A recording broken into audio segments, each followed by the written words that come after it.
नमस्कार साथियों। प्रभात एग्जाम आपके लिए करंट अफेयर्स लेकर आया है एक बहुत ही सुंदर फॉर्मेट में। तो यहाँ पर हम न्यूज़ तो डिस्कस करेंगे, पर न्यूज़ को किस तरीके से डिस्कस करेंगे, पहले एक सवाल पूछा जाएगा और आपको तभी वीडियो पॉज करके उसका आंसर लिखना है कमेंट सेक्शन में। तो आप पूरा एक्टिव रहेंगे ड्यूरिंग दिस सेशन। जैसे ही स्क्रीन पर क्वेश्चन आता है, उसका आंसर अगर आपको आता है तो आप उसे कमेंट सेक्शन में लिखेंगे।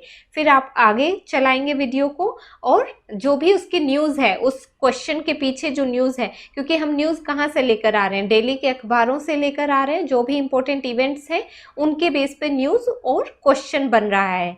तो आपको क्वेश्चन अटेम्प्ट करना है और फिर आगे की न्यूज़ सुननी है। तो आइए स्टार्ट करते हैं। एंड आई होप आपको ये सेशन ज़रूर अच्छा लगेगा। कैसा लगे आप कमेंट सेक्शन में ज़रूर बताना। चलिए शुरुआत करते हैं। आज का पहला सवाल, when is world tourism day celebrated? कब मनाया जाता है? तो देखिए, इसका सही जवाब आप लिखेंगे कमेंट सेक्शन में। वीडियो को पॉज कर लीजिए। चलिए, इसका आंसर है 27 सितंबर। ठीक है, 27 सितंबर हर साल को मनाया जाता है वर्ल्ड टूरिज्म डे। राइट। अब ये कब स्टार्ट हुआ था मनाया जाना? 1980, 1980 में पहली बार इसे मनाया गया एज वर्ल्ड टूरिज्म डे। कौन मनाता है? देखिए, यूएन यानी यूनाइटेड नेशंस की एक ऑर्गेनाइजेशन है जिसका नाम भी यही है, वर्ल्ड टूरिज्म ऑर्गेनाइजेशन। ठीक है, तो वो सेलिब्रेट करते हैं वर्ल्ड टूरिज्म डे हर साल 27 सितंबर को। राइट। और टूरिज्म का जो इस बार थीम था इस दिन का, वो था टूरिज्म एंड ग्रीन इन्वेस्टमेंट। तो मतलब क्या है कि हम टूरिज्म भी करें, पर्यटन भी करें, पर वो ग्रीन इन्वेस्टमेंट होनी चाहिए उसमें, मतलब रिस्पॉन्सिबल टूरिज्म होना चाहिए। देखो, जो हिमाचल में हुआ, जोशीमठ में हुआ, और जगह हुआ, इन सब आपदाओं का कारण क्या है कि एक कारण टूरिज्म भी है कि इररिस्पॉन्सिबल टूरिज्म हो रहा है। लोग आते हैं वहाँ पर गंद डालते हैं, है ना, जो टूरिस्ट पर्यटन लोग होते हैं ध्यान नहीं रखते हैं, तो इस वजह से वहाँ की जो लोकल इकोलॉजी है वो खराब होती है। तो हमें ध्यान देना है कि हमारा टूरिज्म एक सस्टेनेबल टूरिज्म हो, है ना, सस्टेनेबल टूरिज्म हो। तो इसके लिए हम सेलिब्रेट करते हैं वर्ल्ड टूरिज्म डे 27 सितंबर को हर साल। पहली बार 1980 में मनाया गया। अच्छा, मैंने आपको बताया कि ये जो UNWTO है, इसके स्टैट्यूट्स जो हैं वो अडॉप्ट किए गए थे 27 सितंबर को, इसलिए हम इसे वर्ल्ड टूरिज्म डे के रूप में मनाते हैं। फिर इसके जो हेडक्वार्टर्स हैं वो मैड्रिड में है। मैड्रिड क्या है? कंट्री नहीं है, सिटी का नाम है। कंट्री, किस कंट्री में है मैड्रिड? इसका आंसर आप मुझे कमेंट सेक्शन में बताएंगे। ठीक है, मैड्रिड कहाँ है? चलिए, ये हुआ आपका वर्ल्ड टूरिज्म डे। अब हम बढ़ेंगे अपने दूसरे क्वेश्चन की तरफ, और वो है कि वर्ल्ड ओजोन डे कब मनाया जाता है। देखिए, ओजोन को हमने बहुत अच्छे से डिस्कस किया था अपने एक प्रीवियस सेशन में भी, तो आप वहाँ पे भी जाके इसको देख सकते हैं अगर बहुत डिटेल में पढ़ना है। यहाँ पर हम क्वेश्चन फॉर्मेट में इसे देख रहे हैं। तो 16 सितंबर को वर्ल्ड ओजोन डे मनाया जाता है। ओजोन क्या है? O3 यानी ऑक्सीजन के 3 मॉलिक्यूल्स, ये ओजोन होते हैं। और यहाँ पर क्या काम है, ये देखिए, ये है आपकी ओजोन लेयर, और ये सन की तरफ से जो अल्ट्रावायलेट रेज आ रही है, C आ रही है, A आ रही है, B आ रही है, उसको रोकता है ozone layer from reaching the earth. ठीक है, और जहाँ पे ये डिप्लीट होगी ओजोन लेयर, वहां से ये रेज अर्थ तक पहुंचेंगी और ह्यूमंस को इम्पैक्ट कर सकती हैं। तो इसलिए ओजोन लेयर को प्रोटेक्ट करना बहुत इम्पोर्टेंट है। ठीक है, अब ओजोन से रिलेटेड हमारे कुछ प्रोटोकॉल्स भी हैं, जैसे मॉन्ट्रियल प्रोटोकॉल है। ठीक है, मॉन्ट्रियल प्रोटोकॉल जो है वो ओजोन के प्रोटेक्शन से रिलेटेड है। राइट। तो ओजोन 16 सितंबर every year is celebrated as world ozone day. चलिए आगे बढ़ेंगे। यहाँ पर आप सितंबर में कुछ मनाए जाने वाले इंपॉर्टेंट डेज देख सकते हैं। तो ओके, सो 1 यू हैव सितंबर 2 को सेलिब्रेट किया जाता है वर्ल्ड कोकोनट डे, तो वो तो इतना इम्पोर्टेंट नहीं है हमारे लिए। उसके बाद 5 सितंबर को होता है टीचर्स डे और संस्कृत डे। टीचर्स डे किनकी याद में हम मनाते हैं? डॉक्टर राधा कृष्णन जी का उस दिन जन्म हुआ था। फिर इंटरनेशनल लिटरेसी डे, ये यूनेस्को के द्वारा सेलिब्रेट किया जाता है सितंबर 8 को। ठीक। देन सितंबर 14 हिंदी दिवस, ये भी बहुत इंपॉर्टेंट है। हिंदी को ऑफिशियल लैंग्वेज का स्टेटस मिला हुआ है। राइट, इसी दिन मिला था कॉन्स्टिट्यूएंट असेंबली में 1949 को, इसलिए हम सितंबर 14 को ही हिंदी दिवस मनाते हैं। सितंबर 15 इंजीनियर्स डे होता है। और ये आप मुझे बताएंगे कि किन की याद में हम ये सेलिब्रेट करते हैं। देखिए कितना अच्छा तरीका है करंट अफेयर्स कवर करने का। यहाँ से अगर जब आप एक बार क्वेश्चन आंसर फॉर्मेट में चीज़ों को कर लोगे तो भूलोगे नहीं कभी, क्योंकि पीछे जब मैं करंट अफेयर्स करवा रही थी तो मैं देख रही थी बहुत बच्चे नहीं लिख रहे answers.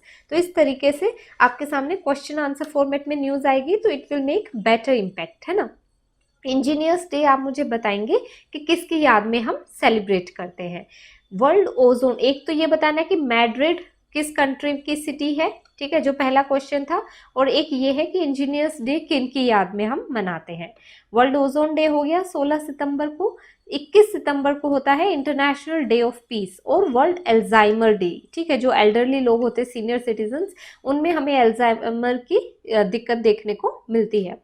Then September 22 rose day, okay. September 25 social justice, 26 day of the deaf जो सुन नहीं पाते हैं, और September 27 वर्ल्ड टूरिज्म डे जो अभी हमने डिस्कस किया, ठीक है। तो अब हम बढ़ेंगे अपने अगले टॉपिक की तरफ। तो ये सवाल है, ये आप सबको पता होगा क्योंकि हम ये सब नोटिस भी कर रहे हैं। किस इंटरनेट ब्राउजर ने अभी अपना 25th बर्थडे सेलिब्रेट किया, 25th year of its formation? तो इसका सही जवाब है गूगल, ठीक है। आपने गूगल का डूडल भी देखा होगा जो 25 years of it's establishment celebrate कर रहा है। तो कब बना था? 1998 में बना था, 4 सितंबर, ठीक है, 4 सितंबर 1998 में। किसने फाउंड किया था गूगल को? लैरी पेज और सर्जी ब्रिन, ठीक है, सर्जी ब्रिन, ये दो लोग थे जो फाउंडर्स हैं गूगल के। देन अभी गूगल के सीईओ कौन है? ये इंडिया के लिए खुशी की बात है। कौन है? सुंदर पिचई जी हैं गूगल के CEO, Sundar Pichai, right. And then parent organisation कौन सी है गूगल की? पेरेंट ऑर्गेनाइजेशन है इसकी अल्फाबेट। ये याद रखने वाली बात है, ये एमसीक्यू में पूछा जा सकता है। Alphabet is the parent organisation of Google. Subsidiaries है इसकी यूट्यूब है, then Google, Firebase, Fitbit, right. Then क्या है बेसिकली गूगल? एक इंटरनेट सर्च इंजन है, इंटरनेट सर्च इंजन है। 25 ईयर्स हो गए हैं उसको बने हुए, it is quite popular. And then we know the founders and we know the CEO, the parent organisation and the year of its formation, right. Now where are the headquarters of Google? ये हैं आपके California US में, California US में Google के headquarters हैं। देख सकते हैं आप यहाँ पर Google, happy birthday Google, 25 years of its formation, right. तो चलिए अब बढ़ते हैं अगली न्यूज़ की तरफ। तो यहाँ पर सवाल है रेबीज के बारे में कि रेबीज डे कौन सा होता है, कब सेलिब्रेट करते हैं हम रेबीज डे? तो ये है आपका 28 सितंबर। देखो अभी क्योंकि सितंबर is coming to an end, तो इसलिए मैं आपको वो सारे इंपॉर्टेंट डेट्स याद करवा रही हूँ जो सितंबर से रिलेटेड है। अभी तक हमने देखा 27 सितंबर को हम वर्ल्ड टूरिज्म डे मना रहे हैं, 16 सितंबर को हम क्या ओजोन डे मना रहे हैं, है ना, 5 सितंबर को टीचर्स डे मना रहे हैं। इसी तरह 28 सितंबर को होता है वर्ल्ड रेबीज डे। ये 17th रेबीज डे था इस बार 2023 में, और इस बार थीम क्या था? All for one, one health for all. कैसे होता है? देखो अगर एक तो ये वायरल डिजीज, अब यहीं से पूछ लेंगे आपसे ना एमसीक्यू में कि बैक्टीरियल डिजीज है, फंगल डिजीज है, वायरल डिजीज है, क्या है?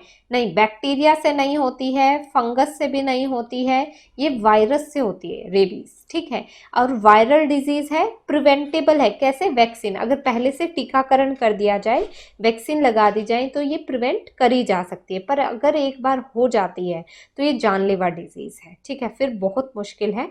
और ये एक इन्फेक्टेड, मान लो किसी एनिमल को, किसी डॉग को रेबीज का वायरस है उसके अंदर, तो अगर हम उसके सलाइवा के कॉन्टैक्ट में आते हैं तो ये फिर ह्यूमंस में भी फैल सकता है और बाकी जो पेट एनिमल्स होते हैं उनमें भी चला जाता है। एंसेफेलाइटिस की दिक्कत देखने को मिलती है इसमें।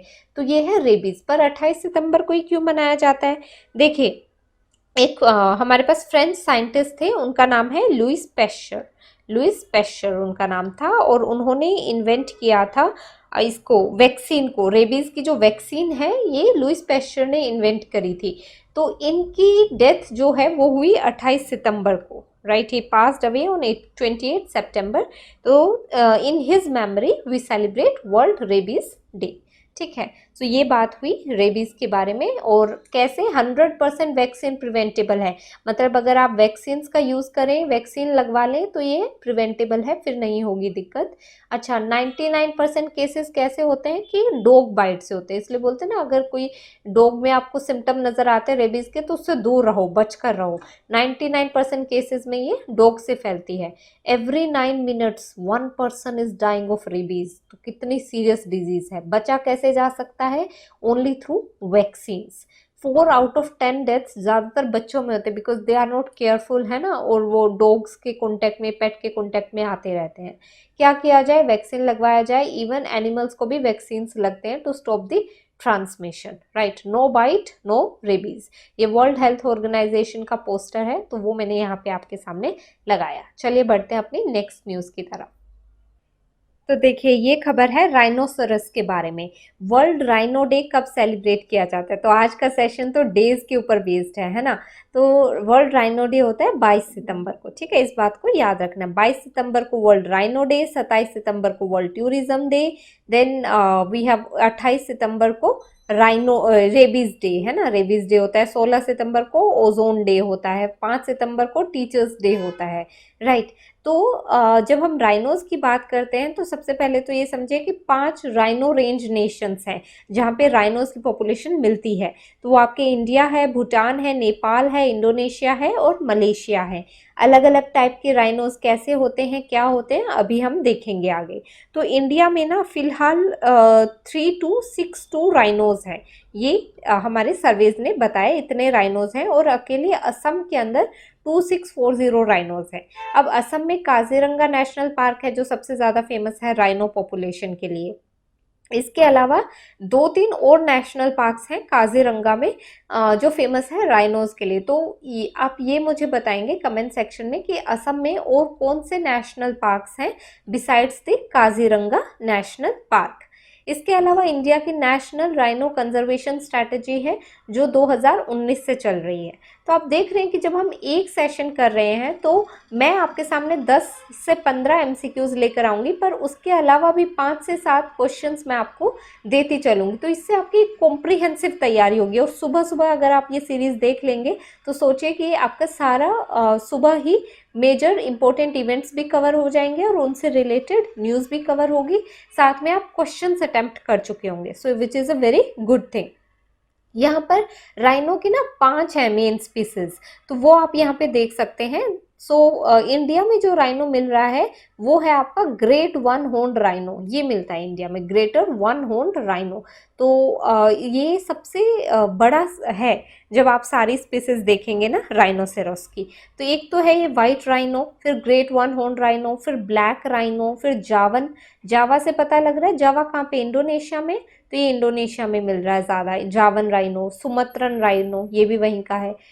अब इंडोनेशिया मलेशिया में मिलते हैं राइनोस काफ़ी, ठीक है। नाउ राइनो जो वाइट राइनो है वो नियर थ्रेटन्ड है, उसका आईयूसीएन स्टेटस। जो ग्रेट वन हॉर्न राइनो है उसका स्टेटस वल्नरेबल है। ब्लैक राइनो क्रिटिकली इंडेंजर्ड है। जावन राइनो भी क्रिटिकली इंडेंजर्ड है। और आपका सुमत्रन राइनो भी क्रिटिकली इंडेंजर्ड है। यहाँ पर इनकी पॉपुलेशन लिखी हुई है कि कितने हैं ये। तो ये क्रिटिकली इंडेंजर्ड हैं 3। और जो इंडियन वाला है ग्रेट वन हॉर्न राइनो है वो वल्नरेबल है। और वाइट राइनो जो है ये नियर थ्रेटन्ड है। अभी देखने को ये मिल रहा है कि अभी एक रिपोर्ट आई थी, state of rhino report 2023, state of rhino report. तो उसने ये बोला है कि इंडिया में राइनो की पॉपुलेशन बढ़ रही है, इंडिया और नेपाल में, राइट। और कलेक्टिव एफर्ट्स की वजह से ये पॉसिबल हो पाया है। अब हम बढ़ेंगे अपनी नेक्स्ट न्यूज़ की तरफ। तो ये एक बहुत डायरेक्ट सवाल है कि कहाँ पर मनाया जा रहा है एलिफेंट महोत्सव। देखिए, एलिफेंट जो है वो इंडेंजर्ड है। जैसे अभी हमने राइनो के बारे में पढ़ा ना, उसकी अलग अलग स्पीसीज का अलग अलग आईयूसीएन स्टेटस है। इसी तरह जो एलिफेंट है, इंडियन एलिफेंट है, वो इंडेंजर्ड है, राइट। और कहाँ पे सेलिब्रेट किया जा रहा है? ये एमपी के Bandhavgarh tiger reserve, Bandhavgarh tiger reserve में सेलिब्रेट किया जा रहा है elephant Mahotsav, right. And then it will continue for 7 days, 7 दिन का ये महोत्सव होगा। बांधवगढ़ टाइगर रिजर्व कहाँ है? ईस्टर्न सतपुड़ा हिल्स में है। सतपुड़ा हिल्स, कौन सी सतपुड़ा? ईस्टर्न सतपुड़ा हिल्स में आपको कटनी डिस्ट्रिक्ट, जो उमरिया कटनी डिस्ट्रिक्ट है एमपी के, वहां पर मिलेगा बांधवगढ़ टाइगर रिजर्व। अब टाइगर्स जो है वो भी इंडेंजर्ड है और एलिफेंट भी इंडेंजर्ड है इंडिया में। चलिए आगे देखते हैं। ये आप देख सकते हैं हाथियों का अनोखा महोत्सव। यहाँ पर थोड़ा सा डिफरेंस देखिए between African elephant and Indian elephant. ये थोड़ा सा इंपॉर्टेंट टॉपिक है क्योंकि इस पर कई बार सवाल पूछे गए हैं, व्हाट इज द डिफरेंस। तो जो अफ्रीकन एलिफेंट है वो बड़े होते हैं, ठीक है, ज्यादा विशालकाय होते हैं, वजन उनका 4000 से 8000 किलो। एशियन एलिफेंट या फिर जो इंडिया में मिल रहे हैं एलिफेंट्स, वो है 3000 से 6000 किलो वाले। ये इनके स्मॉल राउंड ईयर्स होते हैं और इनके कान आपको फैन शेप्ड, पंखे जैसे कान मिलेंगे। ये देखो पंखे जैसे कान है और इंडिया वालों के गोल ईयर्स मिलेंगे। नाउ स्किन टेक्सचर, इनकी स्किन ज़्यादा रिंकल होती है जो अफ्रीकन एलिफेंट होता है, और जो एशियन एलिफेंट है उसकी कंपैरेटिवली स्मूथ स्किन है। एशियन एलिफेंट के ट्विन डोम्ड हेड है और इसका एक सिंगल डोम शेप हेड होता है, ये बड़ा सा। Both male and female elephants grow tusk and are larger than Asian elephant. यहाँ पर सिर्फ मेल जो होता है उसके टस्क होते हैं, समझ रहे हो। एशिया में सिर्फ जो मेल होगा एलिफेंट उसके टस्क होते हैं, ये जो टस्क देखने को मिलते हैं, और अफ्रीका में मेल फीमेल दोनों के होते हैं टस्क, और बहुत लंबे लंबे बड़े होते हैं।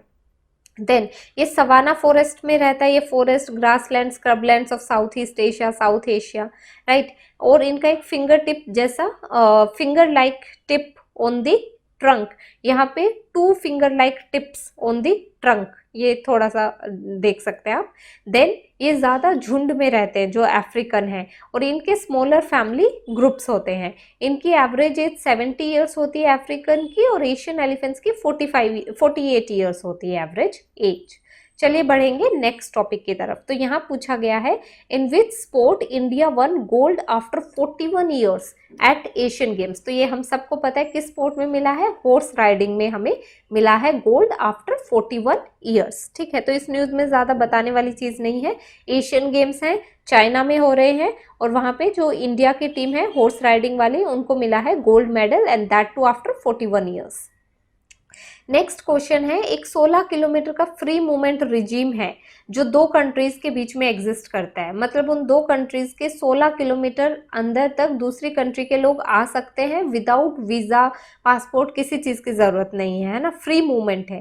तो ये किन 2 कंट्रीज के बीच में है? देखो मैं आपको ये बता चुकी हूँ हमारे पिछले सेशन में। आप पॉज करके अपना आंसर लिखें। चलिए मैं बताती हूँ, इसका आंसर है इंडिया और म्यांमार, ठीक। तो अभी न्यूज ये थी कि जो म्यांमार अपने इंडिया में मिजोरम के सीएम हैं, उनकी ये डिमांड आई है कि फ्री मूवमेंट रिजीम को बंद करना चाहिए। मणिपुर, सॉरी नॉट मिजोरम, मणिपुर के सीएम है, मणिपुर के सीएम जहाँ पे अभी एथनिक कॉन्फ्लिक्ट्स हुए हैं ना, तो उन्होंने क्या कहा है कि जो ये फ्री मूवमेंट रिजीम है इंडिया म्यांमार के बॉर्डर पे, इसको कैंसिल कर देना चाहिए और कंप्लीट फेंस लगा देने चाहिए। ही सेज कि वहां से लोग आकर यहाँ पर दंगे क्रिएट करते हैं। तो फिलहाल तो ये है कि एफएमआर बोलते हैं इसको ना, फ्री मूवमेंट रिजीम। इसके तहत जो हिल ट्राइब्स है, पहाड़ों पे जो ट्राइब्स रहते हैं, चाहे वो इंडिया की हो म्यांमार की हो, वो 16 किलोमीटर इधर उधर पास कर सकती है इंडिया म्यांमार बॉर्डर पे। देखो क्या होता है, ये एक पहाड़ी है, ठीक है, पहाड़ी पे कुछ लोग हैं, ये बाउंड्री है, यहाँ पर इंडिया है, यहाँ पर म्यांमार है, ठीक है। तो अभी क्या हो रहा है कि ये आपस में रिश्तेदार होते हैं, इनकी लेट्स से इनकी बेटी की शादी इस साइड हो गई है, ये इतनी हिल ट्राइब्स की आपस में रिश्तेदारी होती है। तो इसलिए सरकार ने कहा है कि ठीक है, आप एकदम मतलब आपको कोई वीज़ा वूज़ा कुछ नहीं लेना पड़ेगा और आप 16 किलोमीटर एक दूसरे की टेरिटरीज के अंदर आ जा सकते हैं फ्रीली। ये है एफएमआर, फ्री मूवमेंट रिजीम, किन 2 कंट्रीज में, इंडिया और म्यांमार। तो अभी मणिपुर के सीएम कहते हैं कि इसकी वजह से ना, इस फ्री मूवमेंट रिजीम की वजह से बहुत सारे क्राइम्स हमें देखने को मिलते हैं और गलत गलत चीज़ें हो रही हैं, ड्रग्स भी पास हो रही हैं और चीज़ें उन्होंने बताई हैं। और जो ये इलीगल माइग्रेंट्स आते हैं, ये नार्को टेरर नेटवर्क चलाते हैं, मतलब ड्रग्स में डील करते हैं। तो एफएमआर जो है ये सबसे पहले 2018 में इम्प्लीमेंट हुआ था, तो इसको हटाने की मांग करी जा रही है। ये बात करी, यहाँ पर आप देख सकते हैं ये म्यांमार है। मैंने आपसे एक सवाल भी पूछा था कि इंडिया और म्यांमार के बीच में कौन से स्टेट्स हैं जो बाउंड्री शेयर करते हैं, तो अरुणाचल, नागालैंड, मणिपुर, मिजोरम। सही जवाब आया था हमारे पास। चलिए आगे बढ़ते हैं। अब ये सवाल है आपका, which 4 countries are the members of I2U2। तो I2U2 क्या है? इंडिया इज देयर, देन आपका इजराइल है, यूएई है और यूएस है। इजराइल, I2U2, इजराइल है, इंडिया है, यूएई है और अमेरिका है, यानी मिडल ईस्ट की कंट्रीज हैं इजराइल और UAE, then India is there and America is there. तो ये है आपका I2U2। ये तो इस सवाल का जवाब हुआ। तो अभी क्यों न्यूज़ में था? क्योंकि उन्होंने अभी बोला है कि हम एक new joint space venture start कर रहे हैं, न्यू जॉइंट स्पेस वेंचर, कि हम अपनी सैटेलाइट्स भेजेंगे स्पेस में मिलके। सो एक ग्रुप कब बना था? 2021 के अक्टूबर में बना था। किस लिए बना है? इसकी एम क्या है? इंफ्रास्ट्रक्चर, ठीक है, ट्रांसपोर्ट, देन मैरीटाइम सिक्योरिटी, इन सब चीज़ों पर कोलैबोरेट करना है, राइट। तो इसको एक और वर्ड से जानते हैं, west Asian quad, west Asian quad. अब क्वाड क्या होता है ये तो आपको पता होना चाहिए, मैं नहीं बताऊंगी। क्वाड में 4 कंट्रीज हैं और 4 कंट्रीज का एक ग्रुप है क्वाड। वो 4 कंट्रीज कौन सी हैं ये आप कमेंट सेक्शन में लिखेंगे। तो मैंने आपसे आज जो भी एक्स्ट्रा सवाल पूछे हैं उनके जवाब जरूर लिखे कमेंट सेक्शन में। क्वाड में which 4 countries are there, please mention. I2U2 की मैं आपको बता चुकी हूँ कंट्रीज, अब आप मुझे क्वाड की बताएंगे और फिर समझेंगे कि I2U2 को वेस्ट एशियन क्वाड क्यों कहा जाता है, ठीक है। तो बताइए कि मैड्रिड जो है वो किस कंट्री में है, लोकेटेड है, and then the national parks in Assam. ये सवाल भी पूछा था मैंने आपसे, बीच में और पूछे हो तो उनके भी जवाब। एंड क्वाड की 4 कंट्रीज कौन सी है, please mention in the comment section. Also please tell us कि आपको ये सेशन कैसा लगा, जो हमने नई इनोवेशन की है आज, कि हम करंट अफेयर्स के थ्रू अपना MCQs के थ्रू, क्वेश्चंस के थ्रू अपना पूरा करंट अफेयर्स कवर करेंगे। So please tell us how did you like it, and comment, share, subscribe. Thank you so much.